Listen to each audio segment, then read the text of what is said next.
Hey, everybody. Welcome to the Daily Objective. And today is the first day of a new era of U.S. politics. There's a new president being inaugurated. If you believe the news, I don't know. I mean, it could be all CGI. Anyway, jokes aside, I hosted the show solo yesterday. It was kind of like a goodbye to Trump episode. And it was supposed to be like a review of Trump's presidency. And interestingly enough, it ended up being like a Reservoir Dogs format. That's what I call that. You know, Reservoir Dogs, the movie. Am I pronouncing reservoir? I've never actually tried to say that word out loud. Reservoir. That movie, Reservoir Dogs, it's about a bank heist, but you never actually see the bank heist. You see everything leading up to it and then the aftermath of the bank heist. So interestingly enough, my episode yesterday about the Trump presidency ended up sort of covering everything up until the presidency and then jumping to the end of it. So wasn't that kind of cool? But I'm back here today. You know, some of you liked the episode yesterday. Some of you did not like it. Some of you were upset at the title. Good riddance, Donald Trump, it was called, which, by the way, I personally have nothing to do with. I'm flattered that you think I make those kind of executive decisions in any capacity, but personally, I had nothing to do with selecting the title. But also, you know, people are upset. They go, "Oh, you're a leftist. You're this. You're that." I mean, yes, as you can see, I've even got my leftist glasses here today, and I'm here to promote the leftism that we obviously fully endorse here at the Ayn Rand Center UK. By the way, I am sick. I don't think it's the virus, but it is a virus. I am sick. It's been this way for a couple of days, but that has not stopped me from making it to the show to push the leftist ideology that we so firmly hold. So if any of you feel bad about me being sick, obviously we have a super chat feature. You can express your remorse. Today, we are going to talk about what's next, and the title is Better Now. We're hoping to get some of that Post Malone fan base to click on it because of his famous big hit. As you can see, we're in touch with the youth. We're learning how to connect with the culture. And is it going to be better now? I mean, no. I mean, it's going to suck. To use the loose language, I apologized. It's going to suck. But something needed to change. Something, whatever Trump was bringing into politics, I think needed to be nixed. It needed to be nipped. It needed to be stopped. And, you know, get mad. I say, stay mad. You don't like me saying it? Stay mad, as they say in the streets. But that's my opinion. You know, it's my opinion. It doesn't have to be your opinion. We're going to talk about what's next. In my opinion, it's going to be pretty bad. Probably not as bad as as some Trump fans want to believe it's going to be. They think that this is like the AOC presidency, like she's a puppet master controlling Joe Biden. It's probably not going to be anything close to that. But as we know, we have so much government intervention in the economy, so much sort of socialized medicine in place. And obviously, Biden is not going to deregulate. He's not going to make it. He's not going to pull back any of that. So there's an opportunity for the non-Democrats to spend the next few years, or even just the next couple of years, with the Senate and Congress races as well, to think about what are you going to offer as an alternative now that you need to live with the embarrassment of what you've partaken in the last few years with the era of Trump. Are you going to stick with that? Are you going to stick with the populism? Or are you going to pretend that you were principled this whole time? That is my message. My question to Republicans. I think as far as Biden, you know, he's certainly probably not going to make anything better. How much worse is it going to make things? I don't know. People say, oh, Kamala Harris is in control of him. In my estimation of things, Kamala Harris is thinking about running for president, and it's going to be an unsuccessful run because, frankly, the only reason she's in office now is because she was selected by Biden. She could not get nominated. So she's planning her unsuccessful run for the president in a few years. And the only way she'll win, honestly, is if Republicans shoot themselves in the foot again. So think about that before you make yourselves a victim. And speaking of making yourself a victim and getting away from unhealthy psychological methods, and maybe he's even got some medical advice since I am dealing with minor illness right now. Let's welcome a guy all the way from England, where the center is located, a guy who goes by the name of Josh Dixon. Good to see you again, Rucka. And I'm sorry you're ill. Thanks. Definitely cannot solicit any medical advice. I do not want to get in trouble. I am not a doctor. My partner is a doctor, but she does not like bringing work into the home. So, well, I hope you don't get sick at home, or you'll be stranded. whenever I get sick at home, I get no sympathy. But that's the way it goes. That's like being married to a chef. You know, they come home from work, and the last thing they want to do is get a bunch of pots and pans out and cooking again. They're just like, all right, let's order in. So, ironically enough. Definitely. Anyway, how much attention do you pay to American politics or to politics at all? As the older I get, the less I focus on politics. The more it bores. I had this running thing with Razzie. It's like, please don't get me on any politics shows. And here we are on a politics show because, when I was a teenager and stuff, I thought it was all about politics. And the more and more I go through it, it says, politics is the last stage. But to be fair, when something really matters, I get involved. So I got very interested in the whole Brexit campaign and all of that was going on, and that held my attention for a while. But everything is such mixed premises these days that there's going to be a couple of good things that happen and a whole load of bad things that happen, and entrepreneurs will keep doing their thing, and we'll lose some more freedoms, and there'll be more tax, and there'll be some great things that pop up in the middle. And I just think it's going to be bleh.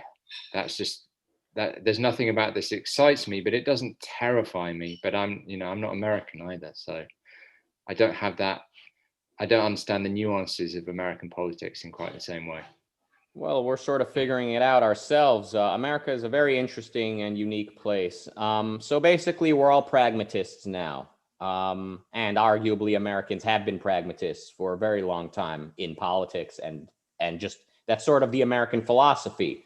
Yeah.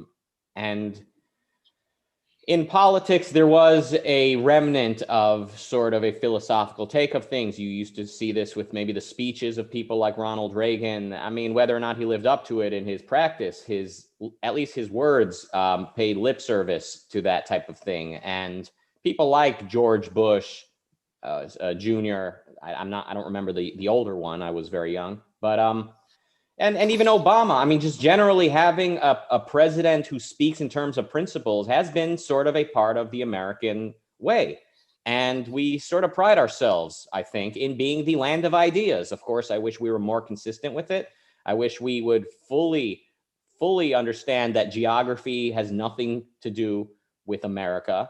I mean, I'd be perfectly fine with picking up and moving the whole country over to another continent and just doing it right there. Move it to another planet, frankly.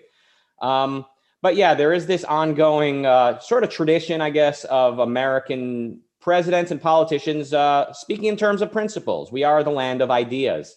And Donald Trump got up there. I can already hear the people getting angry because we're here to talk about Biden today, and I'm bringing up Trump 4 years ago. But on his inauguration, he got up there, and his speech was, "Today marks a new era of politics where we are taking power away from the ruling class and giving it back to the people." That's his message. That's how he wanted to spend that speech with the whole world watching. That's what he wanted to talk about. So it's sort of like I mentioned yesterday on my solo show here, not everything, but a lot of the things that Obama was accused of being, and often rightfully so, like he was called like anti-American. And I don't think Trump is anti-American, but like similar to Obama, he doesn't quite appreciate the founding principles of America, and maybe he's not even really aware of what America was meant to be in the first place. So Trump is like a lot of the worst of Obama in that respect, kind of on steroids. So Obama looks like a very principled statesman, I hate to say this, compared to Trump, like Obama seemed to respect the sort of formality of the U.S. government. The fact that it's not about any one person who just walks in there and just issues his wishes. And I know people are going to say, oh, Obama was plenty bad. He signed a bunch of executive orders. I mean, I don't disagree. I agree. But my point is, you know, if Obama ran the Titanic into an iceberg, Trump's solution is to grab giant buckets and start filling the boat with water. And if I disagree with that, that means I'm a leftist and all of that. So it becomes kind of frustrating to talk about this. And like you, I'm not that interested in politics, but obviously it comes up. It's become an increasingly big part of the culture, probably in England as well as in the US and everywhere. Politicians have become like celebrities. It's become like Hollywood. I think Jon Stewart famously said, it's like Hollywood for ugly people.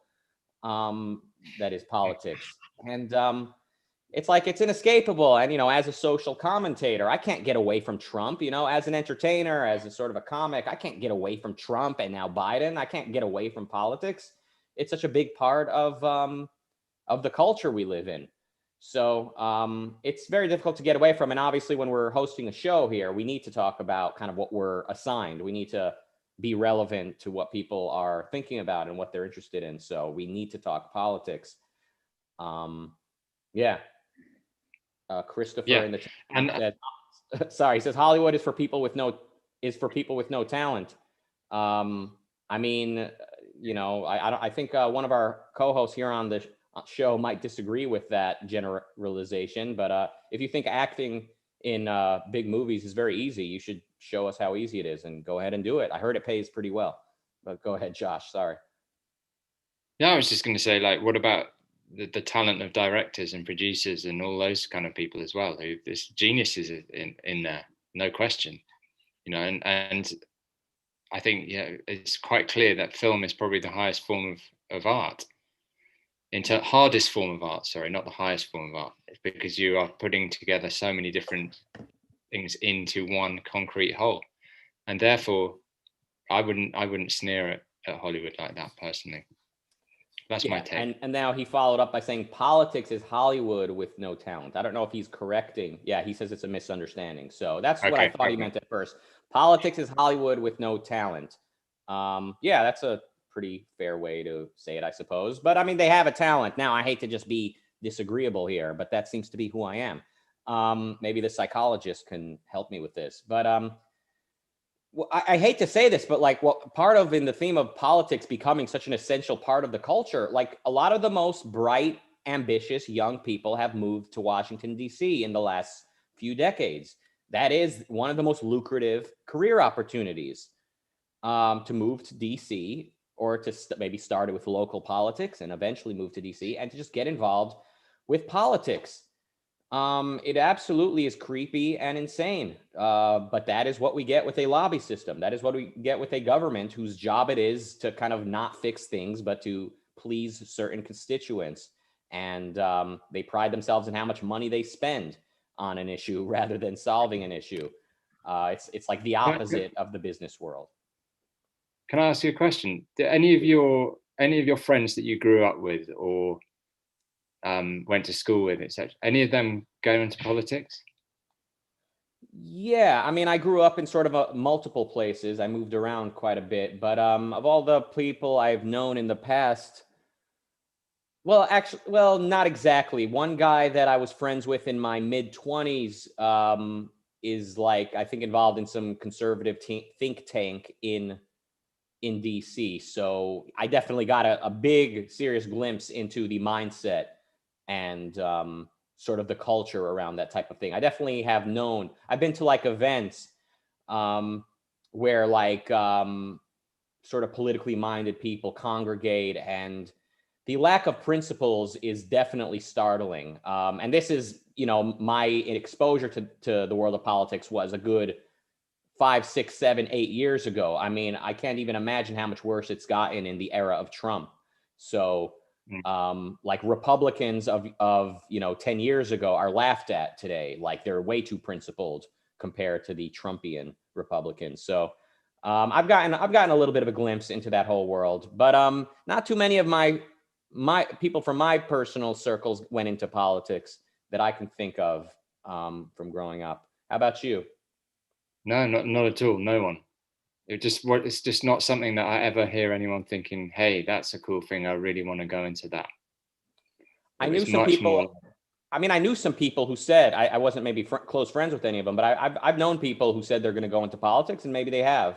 If I were to follow up, so I think a lot of people they start off idealistic. So not everyone starts off cynical, like yeah, I'm going to go into Hollywood, into politics because it's so lucrative. People do start off, and there's this ongoing thing, and you see this everywhere. Like this sort of drain the swamp mentality. It's kind of how a lot of people start off. They go like, I'm going to, fix it. I'm gonna, there's a lot of corruption, but I'm not gonna be corrupted. But what they don't understand is that the lobby system by nature is corrupt. And by going into politics, the fact that you say, no, I'm gonna actually be the voice of the people. I'm not gonna be the voice of, the big lobbies. That you're just choosing one lobby over another, right? The people, quote unquote. It's just another lobby, the welfare lobby or the workers union or something. Any way you turn, you're turning towards a big lobby. And that is the nature of the lobby system. So there's no such thing as just divorcing the lobby system from corruption. And you will end up enriching yourself in politics if you do anything, because people want to throw money at you all day so that you remember them when you're in office. And that is the sort of nature of the lobby system. Yeah. That's what is the huge turn off for politics for me is all of that side of it. I mean, everyone I know, the politics that most people I know is single issue politics. So yeah, people I know will say, I don't want anyone building new houses next to my house, or we're going to get rid of sewage in the river, or it seems to be much more. That's the only thing I see people really step out, and then they call all the clapping for the NHS and stuff in the UK as well, which is kind of faux politics. But I don't. It does. I don't know. It's a different kind of mentality that wants to go in there, and I think the most interesting thing for I put this out to people out there is if you sign up to the Harry Binswanger letter. He does a thing called Meeting of the Minds on Sundays, and he did a really interesting discussion on how philosophy guides history, how determines history, and the ridiculousness of we all have to have a conversation. And he was talking about how we've been having conversations with each other as far back as you can remember. But he says, like, we can have a conversation, but do taxes go up or do they go down? We can have a conversation about it, but did they go up or did they go down? You can't just have a conversation and make everything okay. And this sort of insanity. And it's interesting take that he had is that he wants more divisiveness, not less. Yeah. And I'm not going to go into that right now, but I invite people, if you're interested by a comment like that, to check that kind of thinking out, because it's very enlightening. Yeah, and people, you hear them say things like, "Why don't we just, like, cut out all the BS and just solve, like, kind of, just come together and solve these problems?" And like these sort of high hopes people have for politicians and presidents is like, he's going to get the job done. He's going to put aside all the nonsense and just get the job done. But what does that even mean? Like, and like when people are just completely divorced um, from any respect for the legal process, for like the formality, as I call it, the rule of law, the fact that there is a sort of ceremonial process to changing government and to implementing laws. What they're basically end up doing is just becoming sort of dictatorial. And when people say like, let's just come together and put aside all the BS and just like fix the country, they're basically saying they want some kind of benevolent socialism, some type of benevolent fascism, kind of like, let's just fix the problem. No, I don't want you fixing my problems. I don't want anybody making decisions on my behalf. I want what's mine. I want my life, and anyone who wants anything from me needs to ask. So we need to get back to more of an individualistic approach to politics and to everything else. it does become very frustrating talking about this with a lot of people. And like, you know, like you mentioned, have taxes gone up or down? Like, well, a lot of people, you know, we can appreciate this at the Ayn Rand Center UK. A lot of people, they read Ayn Rand, they're inspired, they think it's wonderful, but then their view of politics is just the same. Yeah, lobby system, pragmatism, and it just seems it becomes very difficult to reach them, which I think is sort of a indication that it's definitely the universities have a lot to do with this. Like, we definitely objectivism needs to get into the universities for there to be any serious change in the culture, because ultimately the most influential people, they do go to college, and they are influenced by what they learn over there, and they do influence the culture, and that needs to be a very big part of the plan, if there is to be a plan for saving the world. So this is what I would say. The thing that amused me on my journey back to get here is there's a sort of a provocateur on Twitter called Old Holborn, who's kind of a libertarian. He posts about Rand from time to time and so on. But he just said, Biden will do what every other president does. Wake up in the morning, take a look at the finance books, scream, and go and play golf for 4 years. And I kind of think maybe that's what we're in for. I mean, that would be better than some of the other possibilities. And by the way, you know, in the chat room, thank you, Mary-Aline, and all the other super chatters, Zalmi, Christopher, and Daniel. Hugh in the chat room says the Dems control Hollywood. The Democrats control Hollywood. I would say not only that, but the Democrats control the Republican Party. I mean, Donald Trump is a Democrat. All of his most enthusiastic supporters, a lot of them are like former Democrats. And I mean, like, being Republican means nothing. I mean, you can say it meant nothing 10 years ago. It was always this unprincipled batch of people. Certainly Trump has definitely like drained out any semblance of principles of property rights, individualism, capitalism. He's completely turned the Republican Party into nothing but the Democrat Party. So we're all Democrats now, I think, is a way to put it, sadly. Anyway, let's wrap it up. Coming up at 7 p.m. UK time, 2 p.m. Eastern, a discussion of Rand's essay, How Does One Live a Rational Life in an Irrational Society? With James Valiant and moderator Eamon. You know Eamon, he famously came on the show, challenged me, we debated, and he was an honorable adversary and an opponent. So looking forward to seeing what he gets into later today. That's coming up at 7 p.m. UK time, 2 p.m. Eastern. Thank you, Josh. Great to have you on the show. Good to see you. Hope you feel better soon. Thank you. I mean, it's my last show here of the week. Hopefully next time you see me, I will be bright-eyed and bushy-tailed, as they say, not in the street, but I guess in the country club or wherever sophisticated people speak. Thank you, everybody. Again, we'll be back here tomorrow, and goodbye. Take care.